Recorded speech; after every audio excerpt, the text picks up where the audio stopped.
So let's read the question. The question is saying choose the incorrect option. पहला है carbon dioxide was the first organic compound. दूसरा है the flipper of penguin and the dolphin are the type of analogous organ. तीसरा है lichen act as a natural pollution indicator. चौथा है genetic drift is a by chance event which occur in a small population. तो आइए देखते हैं हम इसका की कंसेप्ट. तो अगर हम बात करें इसके की कंसेप्ट की, तो इसका की कंसेप्ट हो जाएगा origin of life. Origin of life. तो अगर हम ओरिजिन ऑफ लाइफ की बात करें तो हमें पता है कि जो अर्थ है इसका पहला सबसे पहला जो एटमॉस्फेयर था वो कैसा था. वो उस पहले तो बात ये कि अर्थ के पास पहले कोई एटमॉस्फेयर ही नहीं था. उसके बाद जो उसका एटमॉस्फेयर हुआ वो हुआ आपका रिड्यूसिंग टाइप का. और इसी ओरिजिन ऑफ लाइफ को एक्सप्लेन करने के लिए ऑपेरन एंड हेल्डन ने थ्योरी दी थी. ऑपेरन एंड हेल्डन ने थ्योरी दी थी जिसको हम ऑपेरन एंड हेल्डन थ्योरी के नाम से भी जानते हैं. तो इन्होंने क्या कहा था कि जो लाइफ है वो अर्थ में, मतलब कैसा लाइफ, जो फर्स्ट लाइफ था अर्थ में वो आया है from pre existing non living organic molecule जैसे कि आरएनए, प्रोटीन. यानी पहले जो अर्थ में लाइफ फॉर्म बना है वो किससे है, वो केमिकल इवोल्यूशन के जरिए है. यानी पहले केमिकल इवोल्यूशन हुआ, उसके बाद हुआ बायोलॉजिकल इवोल्यूशन. तो इन्होंने बताया कि अर्थ का जो टेम्परेचर था उस टाइम का बहुत हाई था. कांस्टेंट वॉल्केनिक इरप्शन होते रहते थे. रिड्यूसिंग टाइप ऑफ एटमॉस्फेयर था और एटमॉस्फेयर में प्रेजेंट था क्या, CH4NH3 जैसे गैसेस.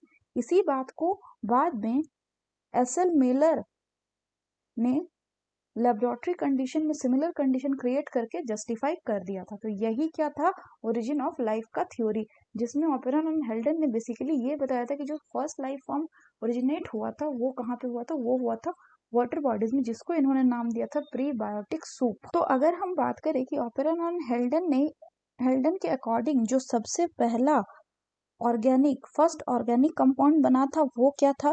तो फर्स्ट ऑर्गेनिक कंपाउंड जो बना था, जब इसका एक्सपेरिमेंटल प्रूफ देखा किसने, तो ऑपेरन एंड हेल्डन थ्योरी का एक्सपेरिमेंटल प्रूफ देखा था किसने, अभी हमने देखा, वो था SL मीलर. तो इन्होंने क्या देखा, इन्होंने देखा कि इनका जो फ्लास्क था उसमें इन्होंने फॉर्मेशन ऑफ अमीनो एसिड देखा. Formation of amino acids. तो इससे पता चला कि अमीनो एसिड जो थे ये क्या थे, ये फर्स्ट ऑर्गेनिक कंपाउंड थे. तो हमें पूछा गया है incorrect option. So the final option will be option 1, that is carbon dioxide was the first organic compound. ये गलत हो जाएगा. बाकी ऑप्शन की बात करें तो दूसरा बोल रहा है एनालॉगस ऑर्गन्स. तो एनालॉगस ऑर्गन वो होते हैं जिनका स्ट्रक्चर जो होता है वो डिफरेंट होता है लेकिन फंक्शन सिमिलर होता है. अगर हम पेंगुइन एंड डॉल्फिन के फ्लिपर की बात करें, दोनों का स्ट्रक्चर डिफरेंट है लेकिन फंक्शन सेम होता है, दोनों स्विमिंग के लिए यूज होते हैं.